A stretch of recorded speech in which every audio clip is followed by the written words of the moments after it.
கொடுத்தவன் முடிப்பான், எடுத்தவன் முடிப்பான், அடுத்தவன் பார்த்தால் சிரிப்பானே. சிரித்தவன் அழுவதும் அழுதவன் சிரிப்பதும் பணத்தால் வந்த நிலைதானே. கையிலும் பையிலும் ஓட்டம் இருந்தால் கூட்டம் இருக்கும் உன்னோடு. தலைகளை ஆட்டும் பொம்மைகள் எல்லாம் தாளங்கள் போடும் பின்னோடு. காசேதான் காசேதான் கடவுளப்பா, அந்த கடவுளுக்கும் இது தெரியுமப்பா. புதிய பூமி நண்பர்கள் அனைவருக்கும் வணக்கம். நான் ராஜ்பாபு.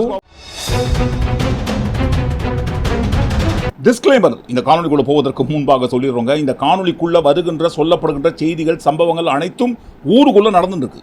இருக்கிற ஆதாரங்களின் அடிப்படையில் அப்படியே மக்களின் பார்வைக்கு கொண்டு போய் சேர்க்கிறோன்றதை டிஸ்க்ளைமருக்காக சொல்லிடுறோம். அப்புறம் எங்களை இழிவுபடுத்திட்டீங்க, அவங்களை இழிவுபடுத்திட்டீங்கன்னு யாரும் எங்ககிட்ட சண்டைக்கு வந்துடாதீங்க. அப்படியே நண்பர்கள் யார் சப்ஸ்கிரைப் பண்ணாமல் இருக்கீங்களோ சப்ஸ்கிரைப் செய்து புதிய பூமிக்கு ஆதரவு தருமாறும் கேட்டுக்கொண்டு இந்த காணொலியை முழுமையாக பார்க்க வேண்டும் என்று அன்புடன் கேட்டுக்கொண்டும் இந்த காணொலிக்குள்ள போயிடுவோம். சாமின்ற ஒரு படத்துல ஒரு பாட்டு வந்தது இல்லைங்களா? திருநெல்வேலி அல்வாடா, திருச்சி மலை கோட்டடா, திருப்பதிக்கே லட்டு தந்தா சாமிடா. அது போன வாரம். இந்த வாரம் பழனி முருகனுக்கே முட்டை அடிச்சாம் பாரடா. அடிச்சிருக்காங்களே, எப்படிங்க? நம்ம ஏன் சொல்லணும்? ஆதாரம் சொல்லுதுங்க. அதுவும் பாருங்க, அடுத்தவங்க வாயால வந்த ஆதாரம் கிடையாதுங்க, அவரவர்கள் வாயாலேயே. அதுவும் பாருங்க, மிக முக்கியமாக அமைச்சர் அவர்களின் வாயாலேயே வந்த ஆதாரத்தை அப்படியே நம்ம பார்க்க போறோம். கடந்த 2 தினங்களாக பற்றி எரிந்து கொண்டிருக்கும் விவகாரம் பழனி முருகனுக்கே மொட்டை அடிச்சு பழனி கோவிலுக்கு சொந்தமான 1.40 ஏக்கர் நிலத்தை வாயில போட்டுன விவகாரம். அறநிலையத்துறை கட்டுப்பாட்டில் இருக்கிற கோவில் தான் பழனி தண்டாயுதபாணி முருகன் கோவில். இந்த பழனி முருகன் கோவிலுக்கு சொந்தமான கோவில் நிலம் தான் பாருங்க இந்த 1.40 ஏக்கர். கோவிலுக்கு வருகின்ற பக்தர்களின் வாகனங்கள் நிறுத்தும் இடமாக பயன்படுத்தப்பட்டு வருகிறது. பழனி முருகன் கோவிலுக்கு சொந்தமான இந்த நிலம், இந்த இடத்திற்கு பின்னணியில் ஒரு வரலாறு இருக்கு. அந்த வரலாற்றை விரிவாக பேசி டைமை வேஸ்ட் பண்ண விரும்பலங்க. ஏன்னா இந்த காணொலிக்குள்ள பேச வேண்டிய விஷயம் நிறைய இருக்கு. சுருக்கமாக சொல்லணும்னு பார்த்தா, பழனி முருகன் கோவிலுக்கு சொந்தமான இந்த இடம் குப்புசாமி மணியக்காரர் என்பவரால் தானமாக வழங்கப்பட்டது. தானமாக வழங்கப்பட்ட இந்த இடத்திலிருந்து கிடைக்கக்கூடிய வருமானம் அனைத்தும் கோவிலுக்கு தான் போய் சேரும். இந்த இடத்தை பராமரிப்பதற்கு பொறுப்பாளராக அந்த சமயத்தில் தண்டபாணி என்பவரை நியமனம் பண்றாங்க. இந்த இடம் எந்த காரணத்தை முன்னிட்டும் விற்பனைக்கு அல்ல, முழுக்க இது கோவிலோட பயன்பாட்டிற்காக மட்டுமே. இதிலிருந்து கிடைக்கக்கூடிய வருமானம் அனைத்தும் கோவிலுக்கு போய் சேர வேண்டும் என்பதைத்தான் பாருங்க முழுக்க இந்த இடத்தோட அக்ரிமெண்ட் சொல்லுது. இந்த இடத்திற்கு பொறுப்பாளராக நியமிக்கப்பட்ட அந்த தண்டபாணிக்கு பிறகு அவருடைய வாரிசு தலைமுறைகள் பல வகையில் பாருங்க ஃபர்ஸ்ட் லீஸ்க்கு விட்டு வருமானத்தை ஈட்டுறாங்க. அது போதாதுன்ட்டு இந்த நிலத்தை விற்பதற்கு பல முறை முயற்சி பண்ணியிருக்காங்க. சுருக்கமாக சொல்ல வேண்டும் என்று சொன்னால், கிட்டத்தட்ட 60 ஆண்டு கால போராட்டம், பல ஆக்கிரமிப்புகளை அகற்றி பல ஆக்கிரமிப்பாளர்கள் கிட்ட மீட்டு மீண்டும் இந்த இடத்தை முழுவதுமாக பழனி முருகன் கோவிலுக்கு கொண்டு வந்து சேர்க்கிறாங்க. எப்பங்க? 2025ஆம் ஆண்டில். ஸோ பலகட்ட போராட்டத்திற்கு பிறகு ஆக்கிரமிப்பாளர்கள் கிட்ட மீட்டு பழனி கோவிலுக்கு இந்த நிலத்தை கொண்டு வந்து சேர்த்ததற்கு பிறகு மறுபடியும் இன்னொருத்தருக்கு லீஸ் கொடுப்பதோ அல்லது கடையாக மாற்றி வாடகைக்கு விடுவதோ எதுவுமே கூடாது என்று அந்த இடத்தை முழுக்க கோவிலுக்கு வருகின்ற பக்தர்கள் வாகனத்தை நிறுத்தும் இடமாக மாற்றுறாங்க. எப்பங்க? செப்டம்பர் 2025ஆம் ஆண்டில். இந்த வருஷத்தை எதுக்காக அழுத்தி சொல்றேன்ட்டு பின்னாடி ஒரு பெரிய கதையே இருக்கு. 2025ஆம் ஆண்டு செப்டம்பர் மாதம் முதல் இந்த நிலம் பழனி கோவில் வசம் வந்தடைகிறது. மீண்டும் இந்த இடத்தை யாரும் ஆக்கிரமிக்க கூடாது என்றும், இதை வேறு யாரும் சொந்தம் கொண்டாடி எந்த தனியாரும் விற்பனை செய்வதற்கு முயற்சி செய்யக்கூடாது என்பதற்காக நீதிமன்ற உத்தரவின் பேரில் இந்த நிலத்துக்கு பொறுப்பாளராக ஒரு அதிகாரி நியமிக்கப்படுகிறார், மாரிமுத்து என்பவர். இந்த விவகாரத்தில் வில்லங்கத்தில் மிக முக்கியமான கதாபாத்திரமே இந்த மாரிமுத்து என்பவர் தான். கோவிலுக்கு வருகின்ற பக்தர்கள் வாகனங்கள் நிறுத்துவதற்காக பயன்பாட்டில் இருந்த இந்த இடம்தான் 1.40 ஏக்கர் நிலம்தான் பாருங்க தனியார் இருவருக்கு விற்பனை செய்யப்பட்டிருக்கு. பத்திரப்பதிவும் நடந்து முடிஞ்சிருக்கு. யார் இந்த இருவர்? வெள்ளைத்துறை சேதுபதி. ரோட்ல போற யாரோ ஒருத்தர் பழனி கோவிலுக்கு சொந்தமான, அதுவும் பாருங்க 1 கிரவுண்டு 2 கிரவுண்டு கிடையாதுங்க, ஏக்கர் கணக்கில் இருக்கிற இந்த நிலங்களை யாரோ ரோட்ல போற ஒருத்தர் சொந்தம் கொண்டாடி ரிஜிஸ்ட்ரேஷன் பண்ணுங்கன்னு சொன்னா ரிஜிஸ்ட்ரேஷன் பண்ணி கொடுத்துருவாங்களா? வாய்ப்பு இல்லை ராஜா, வாய்ப்பே இல்லை. இதற்கு பின்னணியில் பெரிய கை இருக்கு. முக்கியமாக இதற்கு பின்னணியில் இருப்பது அறநிலையத்துறை ரமேஷ் அவர்களின் உறவினர்கள். அந்த அமைச்சரின் உறவினர்கள் கைக்கு தான் இந்த நிலம் மாறி இருக்குன்ட்டு பரவலான தகவல் வந்துட்டு இருக்கு. ஆனால் பாருங்க, இது சம்பந்தமான ஆதாரங்கள் இது வரைக்கும் வெளியில் வரல. ஸோ ஆதாரம் இல்லாத விஷயத்தை பற்றி பேசக்கூடாது. அமைச்சர் அவர்களும் அதை தான் சொல்றாரு. என்னுடைய உறவினர்களுக்கு இந்த நிலத்தை வித்துட்டாங்கன்னு சொல்றீங்களா?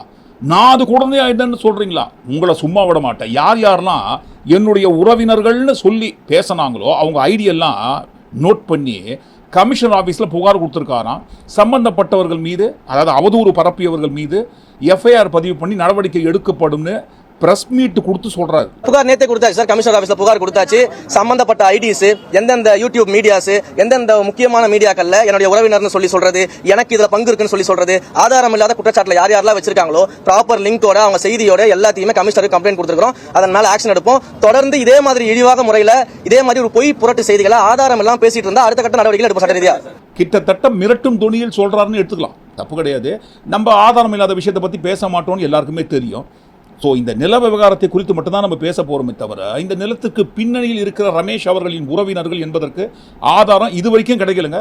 ஸோ கிடைக்காத ஆதாரத்தை குறித்து நம்ம பேசி பழக்கம் கிடையாது. இந்த உறவினர்கள் என்கின்ற விஷயம் ஒரு ஓரமாகட்டுங்க. இப்போ இந்த நில விவகாரத்துக்குள்ளே வந்துடுவோம். யார் இந்த நிலத்தை வாங்கினாங்க? வெள்ளைத்துறை சேதுபதி என்பவர். யார் இவங்க? பழனி கோவிலுக்கு சொந்தமான அந்த இடமானது சும்மா 1 கோடி 2 கோடி மதிப்பு கிடையாதுங்க, 100 கோடிக்கும் மேலான மதிப்பு. 100 கோடி நம்ம வச்சுப்போம். 100 கோடி மதிப்புள்ள சொத்தை இந்த வெள்ளைத்துறை சேதுபதி என்பவரின் பெயரில் இந்த இடத்தை மாத்துறாங்க பாருங்க, ரிஜிஸ்ட்ரேஷன் பண்ணி வெறும் 2 கோடி ரூபாய்க்கு. யாரு ப்ராப்பர்ட்டி யாருக்கு எடுத்து கொடுக்குறதுங்க? ஊராம் வீட்டு நெய்யில அடுத்தவங்க வீட்டுக்கு அல்வாவை கிண்டி கொண்டு போகாதீங்க. இது நாங்க சொல்லலைங்க, சிஎம் சார் சொன்னது கட்சி தலைவராக இருக்கும்போது. ஊராம் வீட்டு நெய்யில உங்க வீட்டுக்கு ஸ்வீட் செய்யாதீங்கன்னு அர்த்தம் சொன்னாருங்களா?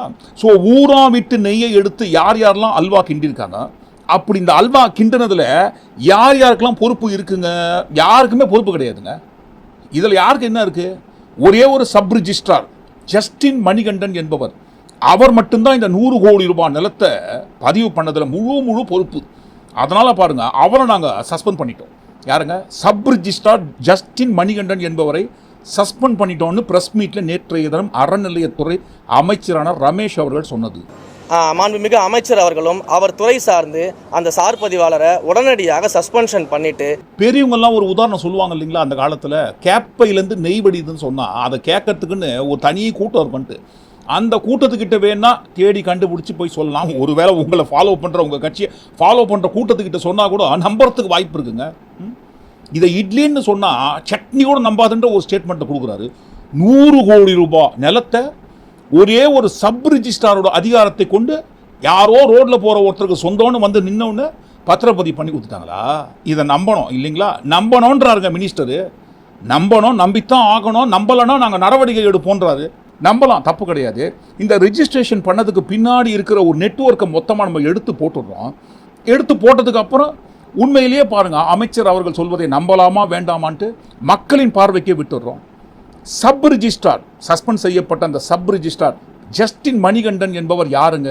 ஒரே ஒரு நாள் முதல்வன் படத்தில் ஒன் டே சிஎம் மாதிரி ஒரே ஒரு நாள் பாருங்க அந்த ரிஜிஸ்டர் ஆஃபீஸ்க்கு வந்திருக்காரு. ஸோ அந்த ஜஸ்டின் மணிகண்டன் அப்படின்றவர் வந்து சார்ஜுக்கு அன்னைக்கு லீவில் போகிறதுக்காக யாருமே இல்லைன்றதுனால சார்ஜுக்கு வராரு. அவர் இதை பற்றியான இந்த ஹிஸ்ட்ரியை தெரியாமல் என்ன பண்ணிடுறாரு அப்படின்னா அந்த ரிஜிஸ்ட்ரேஷனை அன்னைக்கு பண்ணி கொடுத்துட்றாரு. நம்ம எல்லாருக்குமே தெரியும், அது பிரைவேட் ஆஃபீஸோ கவர்மெண்ட் ஆஃபீஸோ யாராவது ஒருத்தர் புதுசாக ஒருத்தர் லீவில் போயிருக்காரு, ஒரே ஒரு நாள் அவருக்கு பதிலாக இவர்னு வந்து பணியில் இருக்கும்போது, எப்பா பெரிய பெரிய விஷயத்தான் என்கிட்ட கொண்டு வராதிங்கப்பா, நான் சும்மா ஒரே ஒரு நாள் வந்திருக்கேன், சம்மந்தப்பட்ட இந்த அதிகாரி ஒரு நாள் லீவில் போயிருக்காருன்ட்டு எனக்கு இதெல்லாம் தெரியாது, அவர் வந்ததற்கு பிறகு நாளைக்கு பார்த்துக்கங்கன்னு சொல்லி அனுப்புறது தான் வழக்கம், எல்லாருக்குமே தெரியும். அது தனியார் அலுவலகமோ அரசாங்க அலுவலகமோ இதுதான் நடைமுறையில் இருப்பது. திடீர்னு ஒருத்தரை பாருங்க, ரெகுலர் ரிஜிஸ்ட்ரார் இல்லை, ஒரே ஒரு நாள் சப் ரிஜிஸ்ட்ராராக ஜஸ்டின் மணிகண்டன் என்பவரை நியமனம் பண்ணுறாங்க. வராது, வந்து உட்கார்ந்த கையோடு வாங்கப்பா யாருப்பா? வெள்ளைத்துறை சேதுபதிங்க எங்க பேரு. ஓகே என்னப்பா பண்றீங்க? இல்லை, இந்த பழனி கோவிலில் இருக்கிற நிலத்தை 1.40 ஏக்கர் கணக்கில்னு சொன்னால் இந்த அளவு, சென்ட் கணக்கில்னு சொன்னால் 140 சென்ட், ஸ்கொயர் ஃபீட்டு கணக்கில்னு சொன்னால் ஆயிரக்கணக்கான ஸ்கொயர் ஃபீட்டு, இவ்வளவு பெரிய இடத்தை, அதுவும் பாருங்க பழனி கோவிலுக்கு சொந்தமான ஒரு இடத்தை யாரோ ரோட்டில் போகிற 2 பேர் வெள்ளைத்துறை சேதுபதின்றவங்க வந்து ரிஜிஸ்டர் பண்ணுறதுக்கு வராங்க. ஒரே ஒரு நாள் சப் ரிஜிஸ்ட்ராராக வந்து உட்கார்ந்த அவர் எதையுமே செக் பண்ணாமல் 2 கோடி ரூபாய்க்கு அந்த நிலத்தை வித்துட்டார்னு சொன்னால் இதை யாராவது நம்புவாங்களா? நம்ம சிஎம் சார் பேசுகிற மாதிரி கலோக்கியல் தமிழில் பேசுகிறோங்க. பத்திரப்பதிவு செய்யப்பட்டது, பத்திரப்பதிவு செய்து கொடுத்தார்னு சொல்லலைங்க, வித்துட்டாரு. எல்லாருக்கும் புரியுற மாதிரி சிஎம் சார் மாதிரி கலோக்கியல் தமிழில் பேசுகிறோங்க. வந்து உட்கார்ந்த கையோடு கோவிலுக்கு சொந்தமான நிலத்தை 2 பேர் வந்து கேட்டாங்கன்னா 2 கோடி ரூபாய் வாங்கின்னு வித்துருவாரா? அந்த அதிகாரம் ஒரே ஒரு சப் ரிஜிஸ்ட்ரார் ஒரே ஒரு நாள் வந்து உட்கார்ந்த அந்த ஜஸ்டின் மணிகண்டன் என்பவருக்கு மட்டும்தான் இருக்கா? ஆமாம், அவருக்கு மட்டும்தாங்க இருக்கு. இந்த மோசடிக்கு பின்னாடி அவர் மட்டும்தான் இருக்காரு, நாங்கள் கண்டுபிடிச்சிட்டோம். சம்பந்தப்பட்ட அந்த சப் ரிஜிஸ்ட்ராரான ஜஸ்டின் மணிகண்டன் என்பவரை சஸ்பெண்ட் பண்ணிட்டோம்னு சொல்றாருங்க மினிஸ்டர். கடந்த 2 நாளாக இந்த நில விவகாரம் 10 என்ஜின் இருக்கு. எங்களுக்கு அதுக்கு எந்த சம்பந்தம் கிடையாது. நாங்கள் தூய சக்தி நிரூபிக்கிறதுக்காக தான் இந்த ப்ரெஸ் மீட்டை கூட்டியிருக்கோங்க. ஒரு பக்கம் அறநிலைத்துறை அமைச்சர் ரமேஷ் அவர்கள், இன்னொரு பக்கம் பத்திரப்பதிவுத்துறை அமைச்சரான லோகேஷ் தமிழ்ச்செல்வன், அவங்க 2 பேரும் சேர்ந்து தான் பாருங்க இந்த நில விவகாரத்துக்கு பின்னாடிங்கிற உண்மையை விளாவரியாக விளக்குறாங்க. விளக்கிறது தப்பு கிடையாது. ஆனால் பாருங்க, வாதாட வருவீங்கன்னு பார்த்தா வாக்குமூலம் கொடுக்க வந்திருக்காங்க. அதுவும் என்னென்ன வாக்குமூலம் கொடுக்குறாங்க தப்பு, நம்ம சொல்லக்கூடாது, அவங்க வாயாலேயே சொல்லணும். அதாவது பாருங்க, மாத வாரியாக, வருட வாரியாக, தேதி வாரியாக மோசடி நடைபெற்ற சமயத்திலாம் பாருங்க அந்த கோவிலுக்கு சொந்தமான இடத்தை எப்படி யார் காப்பாற்றினாங்கன்ட்டு அவரே சொல்றாரு பாருங்க. இந்த பழனியுடைய அடிவாரத்தில் இருக்கக்கூடிய தண்டபாணி மரத்துக்கு சொந்தமான அந்த நிலத்தை பொறுத்த வரைக்கும் ஏற்கனவே பார்த்தீங்கன்னா பலமுறை அந்த இடத்தை வந்து ரிஜிஸ்டர் பண்ணக்கூடாது யாருக்கும் அப்படின்னு சொல்லிட்டு பழனி கோயிலுடைய ஜேசி மூலமாக சப் ரிஜிஸ்டர் ஆஃபீஸ்க்கும் டிஸ்ட்ரிக்ட் ரிஜிஸ்டர் ஆஃபீஸ்க்கும் பலமுறை கடிதங்கள் வழங்கப்பட்டிருக்கு. நீங்கள் அந்த கடிதங்கள் பார்த்தீங்கன்னா 15/9/2025, 16/11, 25/12 போன 2025 பார்த்தீங்கன்னா இந்த கடிதங்கள்லாம் நம்ம வழங்கியிருக்கிறோம். இதை தாண்டி கடந்த மார்ச் மாதம் 2026 மார்ச் மாதம் 27ஆம் தேதி அன்னைக்கு வந்து பார்த்தீங்கன்னா அந்த லேண்டை வந்து திரும்ப ரிஜிஸ்ட்ரேஷன் பண்ணுறதுக்கு ட்ரை பண்ணியிருக்காங்க. ஒரு ஃப்ராட்லன்ட் சேல் டீடை வச்சு ரிஜிஸ்ட்ரேஷன் பண்ணுறதுக்கு ட்ரை பண்ணியிருக்காங்க. ஸோ அதையும் நம்ம அன்றைக்கி வந்து பண்ண முடியாமல் போனதுனால என்ன பண்ணுறாங்கன்னா, கேட்டீர்களா நம்ம மினிஸ்டர் ரமேஷ் கொடுத்த வாக்குமூலத்தை எல்லாரும் கேட்டீங்களா? மக்களே, முக்கியமாக டிவிகே கட்சிக்கு ஓட்டு போட்டு ஆதரிக்கிற அந்த கூட்டம் கேட்டீங்களா? பலமுறை அந்த இடத்தை வாங்கறதுக்கு பத்திரப்பதிவு செய்வதற்கு முயற்சி பண்ணியிருக்காங்க. இதையே நம்ம சிஎம் சார் கலோக்கியல் தமிழில் பேசுகிற மாதிரி எல்லாருக்கும் புரிகிற மாதிரி சொன்னோன்னு சொன்னால் பலமுறை அந்த இடத்தை ஆட்டையை போடுறதுக்கு முயற்சி பண்ணியிருக்காங்க. அப்படி ஆட்டையை போடுறதுக்கு முயற்சி பண்ணவங்க கிட்டேருந்து பத்திரமாக காப்பாற்றி ஒவ்வொரு வருஷமும் ஒவ்வொரு மாதமும் 2025 கடைசியாக 2026ஆம் ஆண்டில் மார்ச் மாதம் வரைக்கும் அந்த இடம் கோவில் கையை விட்டு போகாதவாறு பாதுகாக்கப்பட்டிருக்குன்ட்டு மினிஸ்டர் ரமேஷ் அவர்கள் தான் வாக்குமூலம் கொடுத்துருக்காரு. என்ன அந்த வாக்குமூலம் கொடுக்கும்போது நாங்கள் தடுத்து நிறுத்திருக்கோம்னு சொல்கிறாரு ரமேஷ். என்ன இது? நவம்பர் மாதம் 2025 யார் ஆட்சியில் இருந்தாங்க? செப்டம்பர் மாதம் 2025 யார் ஆட்சியில் இருந்தாங்க? மார்ச் மாதம் 2026 யார் ஆட்சியில் இருந்தாங்க? டிவிகே கட்சி ஆட்சியில் இருந்தாங்க. டிவிகே கட்சி ஆட்சியில் இருந்ததை போல நாங்கள் தடுத்து நிறுத்தணும்னு சொல்கிறாங்க. ஏதாவது ஒரு பிரச்சனைன்னு சொன்னால் திமுக என்கின்ற தீய சக்தி தான் பண்ணாங்கன்னு பழிய தூக்கி போட்டிங்கல்ல. இந்த இடத்துல நேர்மையாக நியாயமாக, அதுவும் பாருங்கள், இந்த இடத்துல வன்மத்தை கக்கினுக்கிறாங்க 2 நாட்களாக டிவிகே ஆட்சி மீது அப்படின்றாங்க. வன்மத்தை கக்கந்து யாருன்ட்டு அந்த இடத்துல நீங்களே காட்டி கொடுத்தீங்களே. இத்தனை முறை அந்த இடத்தை ஆட்டையை போடுறதுக்கு முயற்சி பண்ணவங்க கிட்டேருந்து காப்பாற்றி வைத்தது யாருன்ட்டு மாதத்தையும் வருஷத்தையும் சொல்லும்போது ஆட்சியை சொல்லுங்க. இதுக்கு முன்னாடி இந்த திமுக ஆட்சி தான் இந்த இடத்தை கட்டி காப்பாற்றினாங்க பத்திரமா. பல முறை இந்த கூட்டம் ஆட்டையை போடுறதுக்கு இந்த இடத்தை முயற்சி பண்ணாலும் யார் கைக்கும் போகாதவாறு திமுக ஆட்சி தான் பத்திரமாக கட்டி காப்பாற்றி கொண்டிருந்தார்கள் என்று வருஷத்தையும் மாதத்தையும் சொல்லும்போது ஆட்சி பேரை சொல்லணும் இல்லைங்களா சார்? பெருமைன்னு வந்தால் பாக்கெட்டில் வாங்கி போடுக்க வேண்டியது, பிரச்சனைன்னு வந்தால் கை காட்டுறீங்க இல்லைங்களா? யார் அந்த இடத்தை இத்தனை ஆண்டுகளாக கட்டி காப்பாற்றினாங்கன்னு சொல்லுங்க சார். முக்கியமாக பாருங்க, 60 ஆண்டு கால போராட்டத்திற்கு பிறகு 2025ஆம் ஆண்டில் இந்த இடத்தை ஆக்கிரமிப்பாளர்கள் கிட்ட மீட்டு கொண்டு வந்து கோவிலில் சேர்த்தது யாருன்ட்டு அதையும் சொல்லுங்க. 2025 செப்டம்பர் மாதம் இந்த இடத்தை மீட்கும் பொழுது டிவிகே கட்சி விஜய் அவர்களா முதல்வராக இருந்தாரு, திமுக கட்சி தான் ஆட்சியில் இருந்தாங்க. ஆனால் பாருங்க, அந்த பெருமையை தூக்கி பாக்கெட்டில் போட்டுக்கிறாங்க. இத்தனை முறை பல முறை இந்த இடத்தை ஆட்டையை போடுறதுக்கு ட்ரை பண்ணாங்க. நாங்கள் எல்லாம் தடுத்து நிறுத்தியிருக்கோம் அப்படின்னு சொல்லி. தடுத்து நிறுத்திருக்கோம்னா நீங்கள் ஆட்சியிலே இல்லாத போது யார் சார் தடுத்து நிறுத்தினாங்க? இதுக்கு பேர் தான் சொல்லுவாங்க தவளை தன்வாயால் கெடும் என்று. வாதாட வந்தாங்கன்னு பார்த்தா வாக்குமூலம் கொடுத்துருக்குறாங்க. அதாவது பாருங்க, இதற்கு முந்தைய திமுக ஆட்சியில் கோவிலுக்கு சொந்தமான இந்த இடத்தை யார் கைக்கும் போகக்கூடாதுன்ட்டு பத்திரமாக இத்தனை முறை முயற்சி செய்தும் அவங்க ஆட்சி இருக்கும்போது வரைக்கும் கட்டி காப்பாற்றி கொண்டிருந்தார்கள். ஆனால் பாருங்க, நாங்கள் ஆட்சிக்கு வந்த கையோடு கோட்டை விட்டுட்டோம். யாரோ ரோட்டில் போகிற 2 பேர் வெள்ளைத்துறை சேதுபதி என்பவர் வந்து கேட்டாங்கன்ட்டு, என்னப்பா உங்களுக்கு தான் இந்த இடம் சொந்தமா? ஆமாம் எடுத்துக்கங்க. 100 கோடி ரூபாய் ப்ராப்பர்ட்டி 2 கோடி ரூபாய் கேட்குறீங்களா? எடுத்துக்கங்க. 98 கோடி ரூபாய் டிஸ்கவுண்ட் பண்ணி கொடுத்துறோன்னு சொல்லி நாங்கள் கொடுத்துட்டோங்க. திமுக பத்திரமா கட்டி காப்பாற்றினாங்க. இதற்கு முந்தைய ஆட்சியில் நாங்கள் வந்த கையோட கோவிலுக்கு சொந்தமான இடத்த கோட்டை விட்டுட்டோன்ட்டு வேற யாராவது வந்து சொல்லினா கூட பரவாயில்ல, அமைச்சர் ரமேஷ் அவர்கள் சொல்கிறாருங்க. இதுக்கே எப்படின்னா மற்றதுக்கெல்லாம் எப்படி? 100 கோடி ரூபாய் பெருமானம் உள்ள அந்த நிலத்தை 2 கோடி ரூபாய்க்கு யாருக்கோ விற்றாங்க இல்லைங்களா? பத்திரப்பதிவு செஞ்சு கொடுத்தாங்க இல்லைங்களா? அந்த இடத்துல மிக முக்கியமாக 2 போர்டு இருக்கு. ஒன்று வாகனங்கள் நிறுத்தும் இடம், அதுவும் பாருங்க கட்டணமில்லா வாகனங்கள் நிறுத்தும் இடம். இந்த பக்கம் கோவிலுக்கு சொந்தமான இடம் என்பதை தெள்ளத் தெளிவாக விபரமாக போர்டு வச்சிருக்காங்க. இந்த இடத்தை தனியார் யாரும் சொந்தம் கொண்டாடக்கூடாதுன்ட்டு தெளிவாக போர்டு வச்சிருக்காங்க. சொந்தமாக்குவதற்கோ அல்லது லீஸ் எடுப்பதற்கோ ஆக்கிரமிப்பதற்கோ யாருக்கும் அதிகாரம் உரிமை கிடையாது என்பதை தெளிவாக எழுதி வச்சிருக்காங்க. அப்படி இருக்கையில் கோவிலுக்கு சொந்தமான இவ்வளவு பெரிய இடத்தை யாரோ 2 பேர் வந்து கேட்டாங்கன்ட்டு, அதுவும் பாருங்க ஒரு நாள் அன்னைக்கு தான் பாருங்க அந்த பத்திரப்பதிவு அலுவலகத்திற்கு ஜஸ்டின் மணிகண்டன் என்பவர் ஒரே ஒரு நாள் சப் ரிஜிஸ்ட்ராராக வருகின்றார். வந்த கையோடு அவர் தாங்க ரிஜிஸ்டர் பண்ணி கொடுத்தாருங்க, அவரை தவிர பாக்கி யாருக்குமே சம்பந்தம் இல்லைன்னு சொன்னா யார் சார் இதை நம்புவாங்க? தமிழ்நாட்டு மக்கள் எல்லாம் பார்த்தா எப்படி தெரியுது சார்? இப்போ நமக்கெல்லாம் ஓட்டு போட்டு தேர்ந்தெடுத்துட்டாங்க அப்படின்றதுக்காக தமிழ்நாட்டு மக்களை பார்த்தா எது சொன்னாலும் கேட்டுப்பாங்க அப்படின்னு தோணுதோ ஏன் தெரியுங்களா?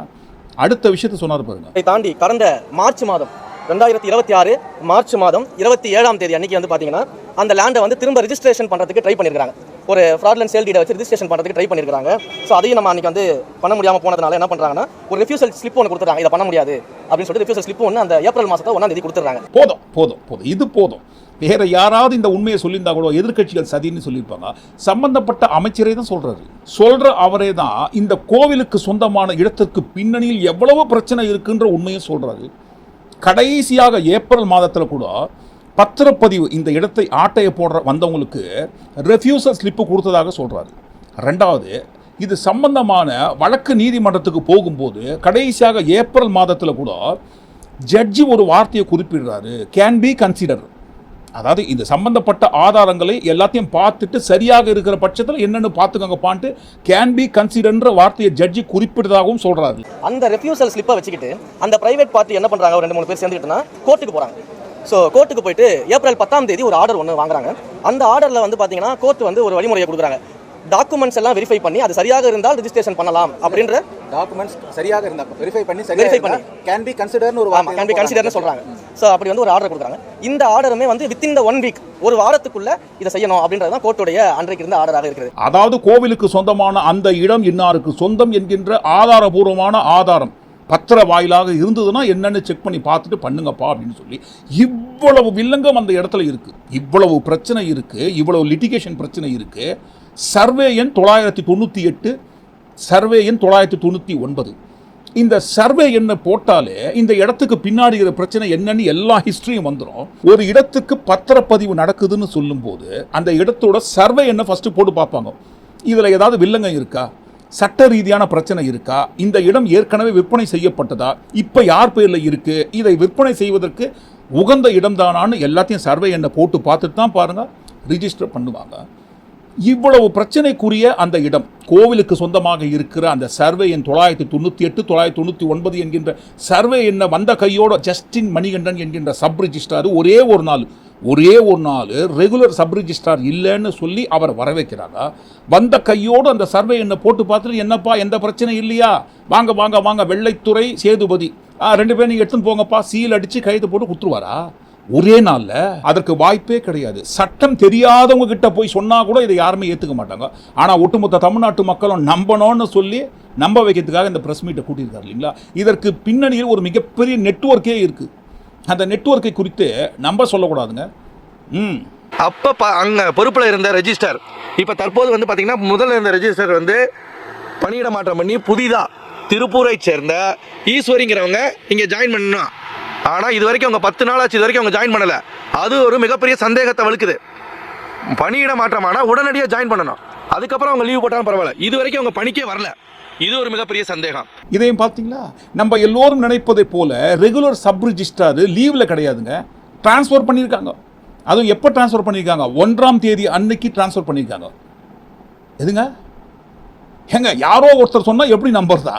நம்பாதீங்க, மினிஸ்டர் சொல்றதே கேட்டுக்கோங்க. நாங்கள் 1ஆம் தேதி ஒரு ட்ரான்ஸ்ஃபர் போடுறோம், புதுசாக ட்ரான்ஸ்ஃபர் ஆனவங்க இன்னும் வந்து ஜாயின் பண்ணல. அதுக்காக ஒரு அசிஸ்டன்ட் வந்து சப் ரிஜிஸ்ட்ரார் பொசிஷனில் இருக்கிறாங்க. அவர் வந்து மறுத்துறாரு, இந்த பெண்டிங்கில் போட்டுறாரு அந்த டாக்குமெண்ட் ரெஜிஸ்டர் பண்ண. இப்போ நம்புறீங்களா? 2 மினிஸ்டர் சாரும் சேர்ந்தே சொல்லியிருக்காங்க. இப்போ நம்புறீங்க? எல்லாரும் நினைப்பதை போல அந்த ரெகுலர் சப் ரிஜிஸ்ட்ரார் லீவில் கிடையாதுங்க, அவரை டிரான்ஸ்ஃபர் பண்ணியிருக்காங்க 1ஆம் தேதி அன்று. கோவிலுக்கு சொந்தமான இந்த இடத்தை பத்திரமா உங்கள் பொறுப்பில் பார்த்துக்கோங்க அப்படின்னு மாரிமுத்து என்கின்ற ஒரு அதிகாரி ஜேசி அவர் பாருங்க 2ஆம் தேதி அன்று இந்த இடம் சம்பந்தமாக ஒரு அப்ஜெக்ஷன் கடிதம் எழுதுறாரு. ரொம்ப அரும்பாடுபட்டு கஷ்டப்பட்டு இந்த இடத்தை கோவிலுக்கு கொண்டு வந்து சேர்த்திருக்காங்க. இந்த இடத்திற்கு சம்பந்தமே இல்லாத உரிமை இல்லாத யாருக்கும் இந்த இடத்தை பத்திரப்பதிவு செய்வதற்கு அனுமதிக்க கூடாதுன்னு தெள்ளத் தெளிவாக கடிதம் எழுதியிருக்காரு 2ஆம் தேதி அன்று. மாரிமுத்து என்கின்ற இந்த அதிகாரி இந்த இடம் சம்பந்தமான அப்ஜெக்ஷன் கடிதம் எழுதிய மறுதினம் 2ஆம் தேதி கடிதம் எழுதுறாரு ஜூலை மாதத்தில். மறுதினம் 3ஆம் தேதி இந்த இடத்தை பத்திரப்பதிவு செய்வதற்கு முயற்சி பண்றாங்க. ரெகுலர் சப் ரிஜிஸ்ட்ராரை டிரான்ஸ்ஃபர் பண்ணாங்க இல்லைங்களா, அவருக்கு பதிலாக அசிஸ்டன்ட் ஒருத்தர் உட்கார வச்சிருக்காங்க. அவர்கிட்ட தான் பாருங்க 3ஆம் தேதி அன்று இந்த பத்திரப்பதிவு சம்பந்தமான டாக்குமெண்ட்ஸ் வருது. அவர் மறுத்துறாராம், எனக்கும் இதுக்கு எந்த சம்பந்தம் கிடையாதுங்க, நான் சும்மா அசிஸ்டன்ட் வந்து உட்காந்துருக்கேங்க, பத்திரப்பதிவுலாம் செஞ்சு கொடுக்க முடியாதுன்னு இந்த டாக்குமெண்ட்டை திருப்பி அனுப்பிச்சிடுறாரு. மறுபடியும் பாருங்க 6ஆம் தேதி அன்று ஜஸ்டின் மணிகண்டன் என்பவரை ஒரே ஒரு நாள் சப் ரிஜிஸ்ட்ராராக நியமனம் பண்றாங்க. ஸோ அந்த ஜஸ்டின் மணிகண்டன் அப்படின்றவர் வந்து சார்ஜுக்கு அன்னைக்கு லீவ்ல போறதுக்காக யாருமே இல்லைன்றதுனால சார்ஜுக்கு வராரு. அவரு இதை பத்தியான இந்த ஹிஸ்டரியை தெரியாம என்ன பண்ணிடுறாரு அப்படின்னா அந்த ரெஜிஸ்ட்ரேஷனை அன்னைக்கு பண்ணி கொடுத்துறாரு. இது வந்து 6ஆம் தேதி நடக்குது. அது எங்கிருந்து வர வச்சிருக்காங்க ஜஸ்டின் மணிகண்டன் என்பவரை கொடைக்கானல் பத்திரப்பதிவு அலுவலகத்தில் இருந்து இங்க வர வச்சிருக்காங்க. வந்த கையோடு ஒரே ஒரு நாள் சப் ரிஜிஸ்ட்ரார் வந்து உட்கார்ந்த கையோட என்ன ஏதுன்னு விசாரிக்கல, இவ்வளவு பிரச்சனை இருக்கு. அதுவும் பாருங்க 2ஆம் தேதி அன்று அப்ஜெக்ஷன் கடிதமும் சம்பந்தப்பட்ட மாரிமுத்து அதிகாரி கொடுத்துருக்காரு. எதையுமே செக் பண்ணாம வந்து உட்கார்ந்த கையோடு யாரோ ஒருத்தர் இந்த இடம் எங்களுக்கு தான் சொந்தம்னு வந்து கேட்டா 100 கோடி ரூபாய் பெருமானம் உள்ள நிலத்தை 2 கோடி ரூபாய்க்கு ஒரே ஒருவரால் எந்த ஒரு உயர் அதிகாரியை கலந்து ஆலோசிக்காமல் பேசாம அவர் தனிப்பட்ட முறையில் முடிவெடுத்து கொடுத்துட முடியுமா?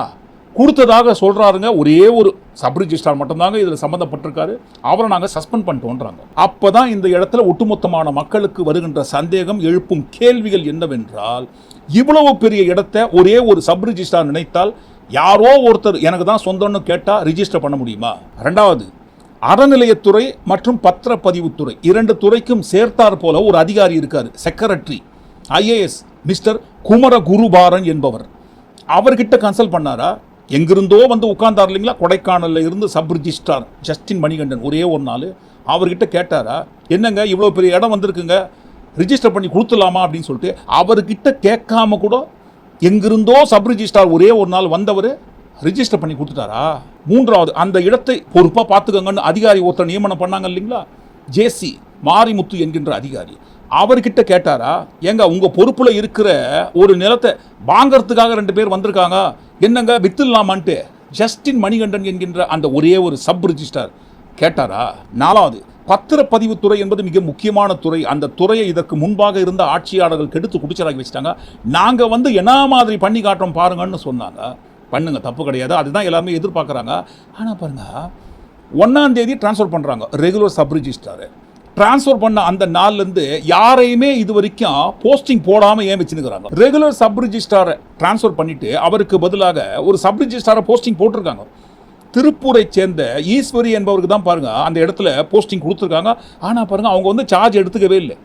திடீர்னு எங்கிருந்தோ ஜஸ்டின் மணிகண்டன் என்பவர் 1 டே சப் ரிஜிஸ்ட்ராராக வந்து இந்த இடத்த வித்துட்டாரு. அது எப்படி நடந்தது? ஏன் இத்தனை நாட்கள் ஆகியும் அந்த இடத்துல போஸ்டிங் போட்டு கொடுத்த அந்த ஈஸ்வரி என்பவர் சார்ஜ் எடுத்துக்கல? 5வது, அடுத்த சந்தேகம், அடுத்த கேள்வி, இவ்வளவு ரூபாய் பெருமானம் உள்ள நிலத்தை பதிவு பண்ணுறதுக்கு வராங்கன்னு சொல்லும்போது டிஆர் கிட்ட கேட்காம ஒரு சப் ரிஜிஸ்ட்ராரால பதிவு பண்ண முடியுமா? இல்லை டிஆருக்கு டிஸ்ட்ரிக்ட் ரிஜிஸ்ட்ராருக்கு தெரிஞ்சே தான் இந்த இடம் பத்திரப்பதிவு செய்யப்பட்டதா? 6வது, அடுத்து பெரிய கேள்வி, பெரிய சந்தேகம், அதாவது அந்த இடத்துக்கு அதிகாரி பொறுப்பாக நியமிக்கப்பட்ட அந்த மாரிமுத்து என்கின்ற ஜேசி 2 நாள் 6ஆம் தேதி அன்று இந்த பத்திரப்பதிவு நடைபெறுகிறது. அதற்கடுத்து 2 நாட்களில் அந்த மாரிமுத்து என்கின்ற அதிகாரிக்கு ப்ரமோஷன், சென்னைக்கு அனுப்பப்படுகிறார். என்னங்க சார் இது அக்கிரம அநியாயம்? அவர் பொறுப்பில் இருக்கிற ஒரு நிலம் தனியாருக்கு விற்கப்படுகிறது, கோவிலுக்கு சொந்தமான இடம். நியாயப்பிரகாரம் அவர் மீட்கப்பட வேண்டிய இடத்துல இருக்கிறாரு.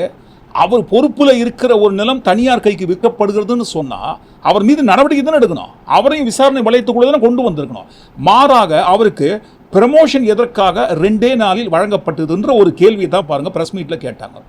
உடனே பாருங்க நம்ம அமைச்சர் சார் டென்ஷன் ஆயிட்டாரு. அப்ப இதுல என்ன அவருடைய ரெகுலர் ப்ரமோஷன் கொடுக்கறதுல என்ன பிரச்சனை இருக்குது? இதுக்காக departmental activities, regular promotions, transfers எல்லாத்தையும் ஸ்டாப் பண்ணி வைக்க முடியும்? இது என்னங்க, இது நிர்வாக ரீதியாக நடவடிக்கை எடுக்க கூடாதா? எதற்கெடுத்தாலும் வந்து மொத்த தலைக்கு முழங்காலுக்கு முடிச்சு போறதுன்னு சொல்லுவாங்க. அந்த வேலையை பார்த்துக்கிட்டு எல்லாரும் கலெக்டர் ரீல் சுத்திட்டு இருக்கிறதுக்காக டிபார்ட்மெண்ட் வேலையை செய்யாம இருக்க முடியும்? ஏன் சார், ஏன் இப்படி டென்ஷன் ஆகிறீங்க? கூலா பதில் சொல்லுங்க. இப்ப பாருங்க, நீங்க டென்ஷன் ஆகி உண்மையை உழைட்டீங்களே, பதவி பிரமாணம் கொடுத்த அந்த மாரிமுத்து என்கின்ற அதிகாரியை பத்தி மட்டும் பேசுறீங்க. அதே அதிகாரி தான் 4 முறை இந்த இடம் சம்பந்தமான கடிதத்தை கொடுத்து அந்த இடத்தை காப்பாத்தினார்னு உண்மையை ஏன் சார் சொன்னீங்க? அதே மாரிமுத்து தான் 4 தடவை சப் ரிஜிஸ்டருக்கு லெட்டர் எழுதியிருக்காரு. அதே மாரிமுத்து தான் 2ஆம் தேதி சப் ரிஜிஸ்டருக்கு லெட்டர் எழுதியிருக்காரு. அப்ப நல்லாவே தெரியுது இல்லைங்களா? அந்த இடத்தை குறித்து 4 முறை சம்பந்தப்பட்ட அந்த அதிகாரி மாரிமுத்து என்பவர் 4 முறை லெட்டர் எழுதியிருக்காரு. அந்த இடத்தை யாருக்கும் விற்காதீங்கப்பான்னு சொல்றது எல்லாமே பாருங்க சிஸ்டம்ல பதிவு பண்ணிப்பீங்க இல்லைங்களா? அந்த சர்வே எண்ணில் இவ்வளோ பிரச்சனை இருக்குன்னு பதிவு பண்ணியிருப்பீங்க. இதை எல்லாம் மீறி எல்லாத்தையும் மீறி அனைத்து உயரதிகாரிகளையும் மீறி ஒரே ஒரு நாள் போஸ்டிங்கில் வந்த அந்த சப் ரிஜிஸ்ட்ரார் மட்டும் அவருடைய அதிகாரத்தை கொண்டு இவ்வளவு பெரிய இடத்தை பதிவு பண்ண முடியுமா? அடுத்து 7வது தான் பாருங்க மிகப்பெரிய சந்தேகம், மிகப்பெரிய கேள்வி என்னவென்றால் சம்பந்தப்பட்ட அந்த 2 அமைச்சர்கள் பத்திரப்பதிவுத்துறை அமைச்சருக்கும் அறநிலையத்துறை அமைச்சர் ரமேஷ் அவர்களுக்கும் தெரியாமலேயே இது நடந்திருக்குமா? 2 நடந்திருக்கணும். ஒன்று அமைச்சர் ரமேஷ் அவர்களுக்கும் தெரிந்து இந்த பத்திரப்பதிவு நடந்திருக்கணும். ஒருவேளை அப்படி நடந்திருந்தா அவரும் உடந்தை என்கின்ற வளையத்துக்குள்ள வந்துருவாரு.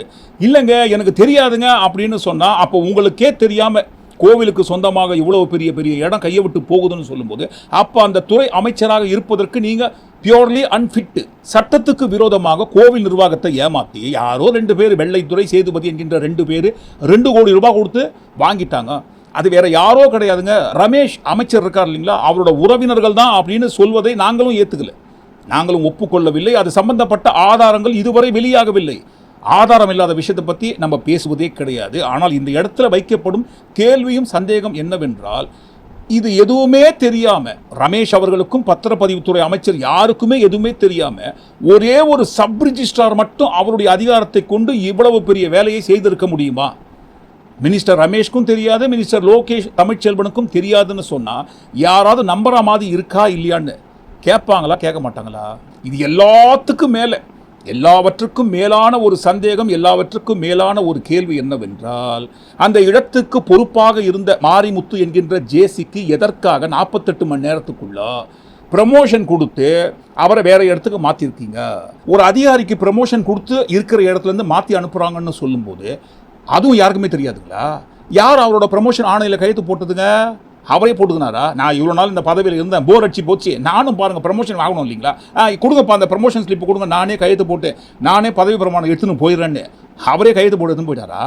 சம்பந்தப்பட்ட மாரிமுத்து என்கின்ற அதிகாரிக்கு ப்ரமோஷன் கொடுத்தது IAS ஆஃபீஸரில் இருந்து அமைச்சர் வரைக்கும் யாருக்குமே தெரியாதுன்னு சொன்னால் அப்போ உங்களுக்கே தெரியாமல் அந்த துறை இயங்கி கொண்டிருக்கிறது. அந்த துறை அமைச்சராகவும் அந்த சம்பந்தப்பட்ட அதிகாரிகள் அந்த துறையில் இருப்பதற்கு யாருக்குமே பாருங்க அன்ஃபிட்டு. சம்பந்தப்பட்ட துறை அமைச்சருக்கே தெரியாம அந்த துறையில் இவ்வளவு பெரிய பெரிய வேலைகள்லாம் பண்றாங்கன்னு சொல்லும்போது அதுவும் சாதாரண ஒரே ஒரு சப் ரிஜிஸ்ட்ரார் நினைத்தால் கோவிலுக்கு சொந்தமான 100 கோடி ரூபாய் பெருமானம் உள்ள நிலத்தை எடுத்து கொடுத்துட முடியும்னு சொன்னா இதை கூட கண்காணிக்க முடியலன்னு சொன்னா அப்ப அந்த பதவியில் இருக்க உங்களுக்கு லாயக்கு இல்லை என்பதுதான் பொருள். பாதுகாப்பாக இத்தனை ஆண்டுகள் பத்திரமாக வைத்திருந்த அந்த இடத்தை இப்படின்ற நேரத்துக்குள்ள கோட்டை விட்டுட்டு இன்னைக்கு பாருங்க சட்ட போராட்டம் நடத்தி அப்ப இந்த லேண்டை நம்ம திரும்ப ரிட்ரைவ் பண்ண போறோம் அப்படின்றதுல எந்த விதமான சந்தேகமும் யாருக்கும் இங்க தேவை கிடையாது. ஒரு முழு கெடபாரியை ஒட்டுமொத்தமா எல்லாரும் சேர்ந்து விழுங்கிட்டு அதை ஜீரணம் பண்றதுக்கு சுக்கு கஷாயம் சாப்பிட்ற மாதிரி ஒரு பிரஸ் மீட்டு கொடுத்து நாங்க தூயவான்கள்ங்க, எங்கள் மீது ஊழல் கரையை படிய வைக்கிறதுக்கு எப்படியோ முயற்சி பண்றாங்கன்னு குத்துது குடையுதுன்னு இப்போ கத்துனா எப்படி சார்? கோவிலுக்கு சொந்தமான 100 கோடி ரூபாய்க்கும் அதிகமான பெருமானம் உள்ள இந்த நிலத்தை ஒரே ஒரு சப் ரிஜிஸ்ட்ரார் நினைத்தால் மட்டும் கண்டிப்பாக ரிஜிஸ்டர் பண்ணி கொடுத்துக்க முடியாது. தனியாக இருக்குது. இதற்கு பின்னணியில் மிகப்பெரிய நெட்வொர்க் இருக்குது, எல்லாருக்கும் பங்கு இருக்குது. அனைவரும் இது சம்பந்தப்பட்ட அனைத்து அதிகாரிகளையும் விசாரணை வளையத்துக்குள்ளே கொண்டு வந்து யாருக்கெல்லாம் இதற்கு தொடர்பு இருக்குது, முக்கியமாக பாருங்கள் ரமேஷ் அவர்கள் உட்பட யாரும் பாருங்க விசாரணைக்கு அப்பாற்பட்டவங்களோ விமர்சனத்துக்கு அப்பாற்பட்டவங்களோ கிடையாது இல்லைங்களா? சம்பந்தப்பட்ட அந்த பத்திரப்பதிவுத்துறை அமைச்சர் அறநிலைத்துறை அமைச்சர் ரமேஷ் அவர்கள் எல்லாரையே பாருங்க அதிகாரிகள் உட்பட எல்லாம் உயரதிகாரிகளை விசாரணை வளையத்துக்குள்ள கொண்டு வந்து இதற்கு பின்னணியில் யாரெல்லாம் இருக்கிறாங்கன்ட்டு விசாரணை பண்ணி டிரான்ஸ்பரண்டா ஒரு அறிக்கை கொடுத்துருங்க. அதை விட்டுட்டு ஒரே ஒரு பிரஸ் மீட் 5 நிமிஷம் பிரஸ் மீட்டை வச்சுட்டு எல்லாத்துக்கும் காரணம் ஜஸ்டின் மணிகண்டன் என்கின்ற ஒரே ஒரு சப் ரிஜிஸ்ட்ரார் தான், அவரை சஸ்பெண்ட் பண்ணிட்டோன்ட்டு எல்லாரும் ஹேண்ட் வாஷ் பண்ணிட்டு போனா எப்படி சார்? இன்ட்ரோல ஒரு பாட்டு வந்தது இல்லைங்களா, காசேதான் கடவுளப்பா அந்த கடவுளுக்கும் இது தெரியுமப்பா. நீங்க என்ன நினைக்கிறீங்க? ஒட்டுமொத்தமா எல்லாத்தையும் கூட்டி கேச்சு இந்த காணொலிக்குள்ள வந்த எல்லா விஷயத்தை குறித்து முக்கியமா பாருங்க. திமுக ஆட்சியில் பத்திரமாக கட்டி காப்பாற்றி வைத்த அந்த நிலத்தை நாங்க ஆட்சிக்கு வந்த 2 மாசத்துல தூக்கி யாருக்கோ கொடுத்துட்டோம்னு சொன்ன இந்த வாக்குமூலத்தை குறித்து மிக முக்கியமாக நீங்க என்ன நினைக்கிறீங்கன்னு கண்டிப்பா தவறாம உங்க கருத்துக்களை பதிவு பண்ணுங்க. மீண்டும் நாளை காணொலி நாம் சந்திப்போம். நன்றி, வணக்கம்.